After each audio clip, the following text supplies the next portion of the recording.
আজ 25শে বৈশাখ, কবিগুরু রবীন্দ্রনাথ ঠাকুরের জন্মদিন। তার প্রতি আমার বিনম্র শ্রদ্ধা ও প্রণাম। বিশ্বকবি রবীন্দ্রনাথ ঠাকুরের জন্মদিনে আমার নিবেদন তার লেখা কবিতা সঙ্গী।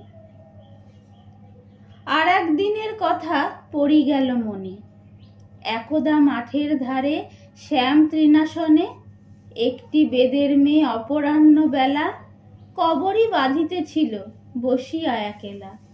পালিত কুকুর শিশু আসিয়া পিছনে, কেশের চাঞ্চল্য হেরি খেলা ভাবি মনে। লাফায়ে লাফায়ে উচ্চে করিয়া চিৎকার, দংশিতে লাগিল তার বেণী বারংবার। বালিকা ভস্ছিল তারে গ্রীবাটি নাড়িয়া, খেলার উৎসাহ তার উঠিল বাড়িয়া। বালিকা মারিল তারে তুলিয়া তর্জনী, দ্বিগুণ উঠিল মেতে খেলা মনে গনি। তখন হাসিয়া উঠি লয়ে বক্ষ পরে, বালিকা ব্যথিল তারে আদরে আদরে।